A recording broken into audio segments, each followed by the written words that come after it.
My name is Diane Beeler, and I'm 17, counting down the months until I turn 18. I thought the biggest changes ahead would be college applications or maybe finally saving up enough money to buy a used car. But the real shock came from inside my own house.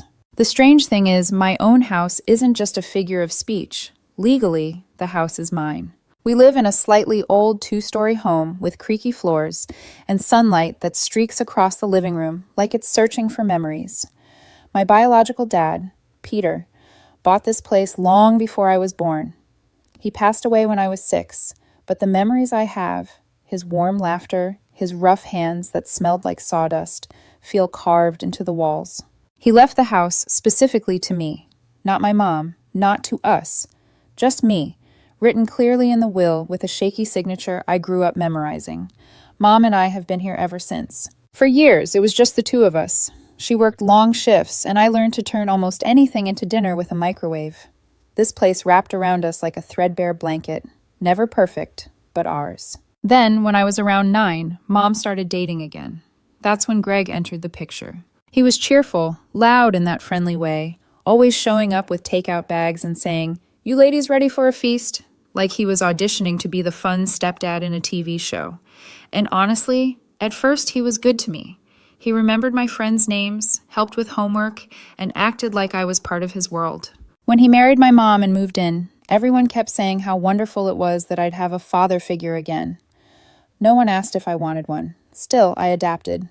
We fell into a routine. Greg cooked most evenings and joked constantly, "My house, my kitchen, my rules. My house, my Wi-Fi. My house, no shoes on the couch." I'd always roll my eyes. Mom never corrected him. She'd just glance at me quickly, this tiny flicker of guilt, then look away. I ignored it. Paperwork is paperwork and family is family, right? But as my 18th birthday crept closer, little cracks in the illusion began to show. One Tuesday afternoon, I came home to find Greg sitting at the kitchen table with a stack of mail. The room felt strangely still. He waved me over. "Diane, sit for a minute." My stomach tightened. I dropped my backpack and sat. "So," he began casually, "you're turning 18 in, what, 3 months?" 3.5, I corrected. He nodded thoughtfully. "Right, big milestone. Lots of new responsibilities." He folded his hands. "Your mom and I talked, and we think it's time you start contributing. Once you turn 18, if you want to keep living here, you should start paying rent." I blinked. Rent? Rent. To live in my own house? "Greg, what are you talking about?" I asked cautiously. "Adults pay for their living space," he said gently, like he was teaching me a life lesson. "This is your mom's house. I'm not saying you need to pay much, just enough to handle responsibility." Something in me snapped. "Yin, you think this house belongs to Mom?" I asked slowly. He frowned. "Well, yeah, whose else would it be?" My heartbeat thundered in my ears. "Greg, this house isn't Mom's. It's mine. My dad left it to me in his will. The deed is under my name." For a split second, he just stared. Then he laughed. He actually laughed out loud. "Good one, Diane. You almost had me." "I'm not joking," I said quietly. The laughter stopped. His face stiffened. Something cold flickered in his eyes as he searched my expression. "No, that can't be right," he muttered. "Ask Mom," I said. "She was there. She signed the legal papers with me." The kitchen filled with a silence that felt heavy enough to crush bone. Greg shoved his chair back. "I'm calling your mother."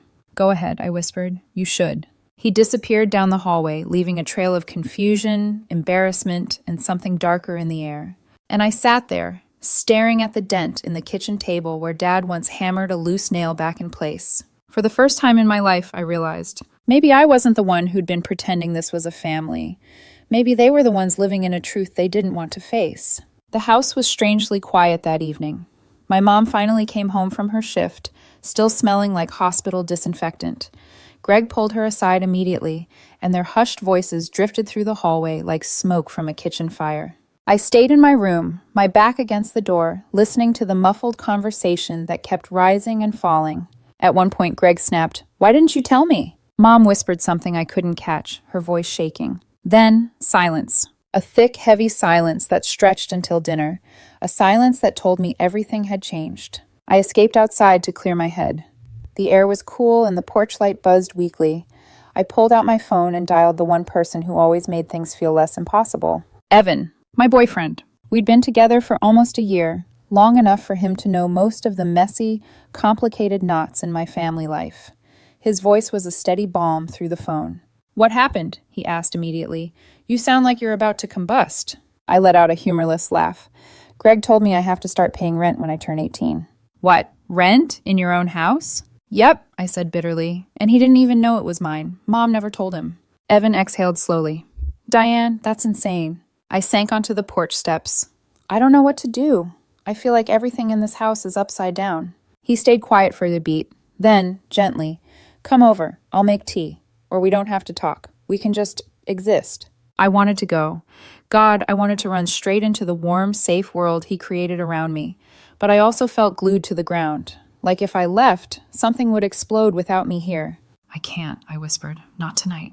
"Okay," he said. "Then I'm here. Whatever you need." His steadiness made my throat tighten in a way I couldn't explain, especially because recently we'd hit a weird spot. Leftover insecurity triggered by the sudden reappearance of Evan's ex-girlfriend, Alyssa, who'd been texting him to clear the air. I trusted him, but the timing couldn't be worse. Now wasn't the moment for relationship spirals, though. I shoved the thought away. "I'll call you later," I murmured. After hanging up, I stayed outside until the porch light clicked off automatically, plunging everything into darkness. Only then did I gather myself enough to go inside. Inside, Mom was standing at the sink, wiping the same plate over and over. Greg sat at the table, his arms crossed tightly, jaw clenched. The tension was a living thing. I took a breath. "Can we talk?" Mom nodded hesitantly. Greg didn't move. I sat across from them. "So," I began, "about the rent." Greg slammed his palm on the table. "Don't start with that. You blindsided me today." "I blindsided you?" I echoed. "You told me to pay rent in a house you thought was Mom's. A house that isn't even yours." His face flushed. "I was trying to teach you responsibility." "By making me pay rent to live in a home my dad left me?" I asked, my voice trembling now. "What responsibility does that teach you? Because you've been living here rent-free for years." Mom flinched at that. Greg's expression hardened. "This isn't about me," he snapped. "This is about you becoming an adult." "No," I said quietly. "This is about you being embarrassed you didn't know the truth. A truth Mom should have told you years ago." Mom finally spoke, her voice barely above a whisper. "I didn't think it mattered, Diane. I didn't want to complicate things." "Complicate what?" I asked. "Your marriage? Or the part where maybe you didn't plan on this ever being my house again once I grew up?" Mom's eyes widened, guilty and startled. Greg pointed at me. "You're out of line." My chest burned. "No, I'm out of patience." For a moment, nobody said anything, just breathing. Tight, angry breathing. Then I did the thing I hadn't planned to do. Not yet. Not tonight, not while everything was so raw. I leaned forward. "Since the house is mine," I said steadily, "it's only fair that when I turn 18, if you two want to keep living here, you'll need to pay rent." The words dropped into the room like a bomb. Greg shot to his feet. "You can't be serious." "I'm dead serious." "That's unfair," he shouted. "You don't treat family like that." The irony almost made me laugh. "You didn't think it was unfair when you told me to pay," I said calmly. "So I'm learning from you, right? Responsibility." His face twisted. "You're being spiteful." "I'm being equal." Mom whispered, "Diane, honey, please." But I cut her off. I'm done being treated like a guest in my own home. Greg grabbed his jacket and stormed out of the kitchen. Mom didn't chase him. She just stood there with her hands over her mouth, tears gathering in her eyes. That night, the walls of the house felt like they were holding their breath, waiting, watching, listening. And somewhere deep down, I knew this wasn't over, not even close. The next morning, the house felt like a storm cloud had taken up residence in the hallway. Greg's boots were gone. His lunchbox, too. He'd left early, earlier than he ever did for work. Mom moved around the kitchen in slow, quiet motions, as if making noise would shatter something delicate. She didn't look at me when I walked in. "Morning," I said softly. She nodded but didn't speak. I poured myself cereal. The milk splashed louder than usual in the bowl, and the sound made Mom wince. I sat at the table across from her, feeling the weight of a conversation waiting to happen. "Mom," I said gently, "we need to talk." She paused, fingers still wrapped around a coffee mug. "I know," she whispered. I took a breath. "Why didn't you ever tell Greg the house was mine?" She swallowed, eyes fixed on the table. "Because I thought it would complicate things." I stared at her. "Complicate what? The truth?" Tears burned at the corners of her eyes. I wanted peace, Diane. I didn't want him to feel like an outsider in this family. I blinked at her. "Did you ever worry about me feeling like an outsider in my own home?" Her lips trembled. She didn't answer. Before I could push further, the front door opened. Greg stepped in, still wearing his reflective work vest. His expression was carved from stone. He didn't sit, didn't greet me. He just muttered, "We need to finish yesterday's conversation." I leaned back in my chair, crossing my arms calmly. Okay. He stared at me like he still couldn't believe what had happened. "You ambushed us," he said, "telling us we have to pay rent? You can't just change everything overnight." "You tried to change things overnight too," I replied. "Only difference is, I wasn't trying to control anyone. I was just defending my home." He scoffed. "You're being dramatic." "No," I said quietly. "I'm being fair." He shook his head, looking offended. "You don't treat family like this." A humorless smile tugged at my mouth. "You didn't think about family when you told me I had to pay rent in a house that you don't own and never contributed to." His jaw tightened. A buzzing noise broke the tension, my phone vibrating in my pocket. Evan. I ignored it. This conversation needed to happen. Greg rubbed his forehead. "Look, I didn't mean to upset you. I just wanted you to learn responsibility." "That's not what this is about," I said. "You're embarrassed. You thought you were the man of the house, making rules in a home that doesn't belong to you or Mom. Now you're angry because you don't have the control you thought you did." Mom let out a tiny sob. Greg turned toward her, his shoulders falling a little when he saw the tears on her cheeks. "Why are you crying?" he asked, quieter now. "Because," she whispered, "I don't want this to tear our family apart." I closed my eyes for a moment. The guilt hit me, but only for a second. Then I remembered. I didn't start this. "I don't want that either," I said, my voice softer, "but I'm not going to be pushed aside in my own life." Greg looked at me, really looked. Something in his eyes flickered. Fear? Resentment? Maybe both. He opened his mouth to speak, but my phone buzzed again. This time, I glanced at the screen. 2 missed calls from Evan. A new text. "Please call me. It's important." My stomach tightened. Not now. Please not now. Greg noticed the distraction. If you can't even focus on this, maybe you're not ready for adult responsibilities. I snapped my gaze back to him. "Don't talk to me like I'm incompetent. I'm trying to solve the mess you created." His face reddened. "I didn't create—" "Yes, you did," I cut in. "You tried to impose rules on a house without knowing whose it was. And when I set the same rule for you, suddenly I'm the bad guy?" Silence. Even Mom didn't argue. Greg's voice finally came out low and angry. "You're punishing us." "I'm setting boundaries," I said. "There's a difference." He didn't reply. He grabbed his jacket again and stormed out for the second time in 24 hours. The door slammed so hard the windows rattled. Mom sank into a chair, covering her face. Her shoulders shook with quiet sobs. I hesitated, then sat next to her. "Mom, I'm not trying to hurt you." She wiped her cheeks. "I know, but this is going to break something if we're not careful." I wanted to tell her it wasn't my responsibility to fix what wasn't mine to break, but I swallowed the thought. "I'll talk to him again," I said softly. "But I'm not backing down. Dad left this house to me for a reason." Mom nodded weakly. Then my phone buzzed again. This time I stepped outside to answer. Evan picked up on the first ring. "Diane, thank God." "What's wrong?" I asked, heart pounding. He hesitated too long. It's about Alyssa, his ex-girlfriend." A new wave of dread washed over me. "Evan," I said, voice brittle, "what happened?" He inhaled shakily. "I didn't want to tell you today, but she showed up at my house." The porch seemed to tilt under me. "What do you mean she showed up?" "She wants to talk," he said. "She said she has something she needs to tell me." I closed my eyes, fighting the sting behind them. Another fire, another twist, another thing I wasn't ready for. "Do you want to talk to her?" I asked quietly. "I want you," he said.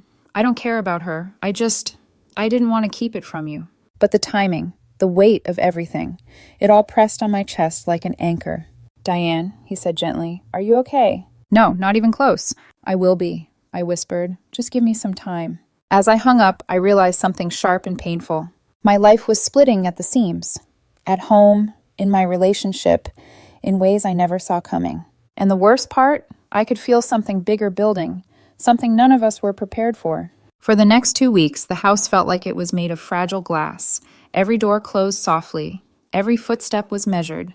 Every meal was eaten with the kind of silence usually reserved for hospital waiting rooms. Greg barely spoke to me unless he absolutely had to. Mom tried to pretend things were normal, but even she couldn't hide the tension tightening around her shoulders every time the 3 of us ended up in the same room. And I felt like I was walking through my own home as a guest. I didn't want it to stay like this, but I also refused to let the house my father left me become a place where I had no voice. So I decided to do something terrifying. Have another conversation. The right conversation. It was late afternoon when Greg came home early from work, his face tired, his eyes shadowed. Mom wasn't home yet. The front door clicked shut behind him, and we stood facing each other in the living room like two people who accidentally stepped onto a battlefield without armor. "Greg," I said gently, "can we talk?" He hesitated. For the first time since our fight, he nodded. Not angrily, not defensively, just tiredly. I motioned toward the couch. "Sit?" We sat on opposite ends, the entire sofa between us. I clasped my hands in my lap. "I'm not trying to kick you or Mom out. I don't want that. I just want respect and honesty." He exhaled a long, slow breath, staring at the coffee table as if it held all the world's answers. "I didn't know," he finally said. "I didn't know the house was yours. And when I found out, it felt like the ground shifted under me." I watched him quietly. "I've always thought of this place as my home too," he continued. "I thought we were building something as a family. And when you told us that we had to pay rent, it felt like you were shoving me out." His voice cracked a little on the last word. It startled me. I'd never heard him sound vulnerable. I softened. "Greg, you weren't being shoved out. You were reacting to something you never took time to understand. You made decisions about my life without including me. And I've been scared that I'd lose the last thing Dad ever gave me." He looked at me then, really looked. And I saw it clearly for the first time. This wasn't just about rent. For him, it was about belonging. For me, it was about survival. I inhaled deeply. "I don't want us to keep living in resentment. I want a system where we all contribute, not rent, just participation. Bills, maintenance, responsibility, respect, that's all." He rubbed the back of his neck. "So, not rent, but helping keep the house running?" "Yes," I said, "together, as a family." His expression softened. He nodded slowly. "That sounds fair." I felt something loosen in my chest, like a knot I'd been carrying for months finally easing. "I shouldn't have asked you to pay rent," he said quietly. "I was wrong. It was unfair. And I should have talked to your mother before saying anything." My eyes widened a little. That was the closest he'd ever come to an apology. "And," he added hesitantly, "I know I joke about my house a lot. I didn't realize how that might feel to you. I'm sorry." This time the apology hit deeper. "Thank you," I whispered. We sat in silence for a moment. Then Greg swallowed hard. "There's something else you should know. Your mom didn't tell me the truth because she was afraid. She thought it would make me feel less, like I wasn't fully part of this home." I studied him. He wasn't deflecting. He was admitting. "We both made mistakes," I said softly, "but we can fix them, together." He nodded, and for the first time in weeks, the air felt breathable again. Mom came home mid-conversation. She froze in the doorway when she saw us sitting calmly on the couch, as though she expected yelling. Instead, Greg stood and kissed her forehead. "We talked," he said. Mom looked between us, her wide eyes softening. "You did?" I nodded. "We're going to come up with a plan for the bills. A fair one." Her relief was visible, like a weight sliding off her shoulders. "Thank you," she whispered. I didn't say anything else. I didn't need to. Something fragile had been broken in this house over the past few weeks, but something stronger, something more honest, was beginning to take its place. Later that night, I sat on the porch steps, breathing in the cool air. The cicadas hummed. The sky looked bruised with the coming evening. My phone buzzed. "Evan," I answered. "Hey," I said softly. "You okay?" he asked. "Better," I said. "I think things are settling." He exhaled in relief. "Good. I've been worried." I hesitated before adding, "And about Alyssa showing up. We should talk about that. Not tonight, but soon." He sounded grateful. "Whenever you're ready, I'm here." And for the first time since everything fell apart, I believed him. Later, lying in bed, I stared at the ceiling and let myself breathe. I'd stood up for myself. I'd protected my father's legacy. I'd faced down two people I love and forced us all to confront truths we'd been avoiding. This wasn't just adulthood, this was rebirth, not just for me, but for this house and for the people living inside it. This place wasn't a battlefield anymore, it was becoming a home again. The following weekend arrived quietly, almost shyly, as if afraid to disrupt the fragile peace we'd finally managed to rebuild. I woke up to sunlight warming my face, stretching across my bed like a gentle reminder that life had shifted. Not drastically, not explosively, but meaningfully. I went downstairs and found Mom and Greg in the kitchen, moving around each other in the soft, domestic rhythm they always had. Only now, it lacked the sharp edges of the past month. Mom smiled when she saw me. A real smile, warm, careful, grateful. Morning, sweetheart, she said. Greg nodded toward the counter. We saved you pancakes. I raised an eyebrow. Is this a peace offering? He chuckled softly. Something like that. I figured we could use a good start today. It wasn't perfect. Not yet. But it was something. We sat together, eating in a silence that felt healing. Not like glass. More like freshly planted soil. After breakfast, Mom cleared her throat. We were talking last night, she began, folding the dish towel neatly, about household contributions. Greg added, we thought we could cover the utilities together. I'll take electricity and trash, your mom will handle water and internet, and you can decide what you want to oversee. I blinked. That was reasonable, respectful, balanced. I can cover maintenance costs, I said. Repairs, lawn care, anything big. Dad always took pride in keeping the house in good shape. I want to continue that. Greg nodded, and something softened in his eyes. That's more than fair, and will help with whatever you need. Mom placed a gentle hand on my arm. Thank you for being patient with us, Diane. I swallowed the knot in my throat. Thank you for listening, I whispered back. For the first time, I felt like we were building something together. Not pretending, not avoiding, actually building. Later that afternoon, I stepped outside to sit on the front steps, the same steps Dad used to sit on with me. The sun was warm, and a nostalgic breeze carried the faint smell of cut grass from somewhere down the street. My phone buzzed. Evan, can I come by? I typed back, yeah, I'm outside. 10 minutes later, his car pulled up. He walked toward me, hands tucked in his pockets, eyes searching mine with quiet concern. You look lighter, he said softly. I smiled a little. Things are better. He sat next to me, our shoulders touching gently. I'm glad. We stayed quiet for a while, our feet brushing against the faded wood of the steps. Finally, I broke the silence. So, Alyssa, he groaned. Yeah, that. Tell me, I said calmly. He took a deep breath. She came to apologize for everything that happened when we were together, for how she treated me. She wanted closure. He looked at me seriously. But I realized I already had closure, the moment I met you. My chest tightened, warm and aching. I told her I'm with someone I love now, he said. Someone I'm choosing, every day. My breath caught. I hadn't been prepared for that word, love. But hearing it felt like a knot in my heart finally untying. Evan, I whispered. He shook his head gently. No pressure, no expectations. I just want you to know where I stand. I leaned my head on his shoulder. For the first time in weeks, I felt steady. Home wasn't just a house, it was a choice, a person, a feeling. And right now, I had pieces of all three. That night, I lay in bed staring at the ceiling again. But not with anxiety, not with tension. With peace. I thought about my dad, his worn-out work boots by the door, his laugh rumbling in my ears, his hands guiding mine when I tried to hammer bent nails straight, whispering, Home isn't perfect, kiddo. It's just where you fight to be yourself. I finally understood what he meant. This house, my house, was always meant to be a place where I learned to stand up. Not to fight for control, not to win arguments, but to protect the parts of myself that mattered. And that's exactly what I'd done. I closed my eyes and let the quiet settle around me, warm and familiar. The house didn't feel like a battleground anymore.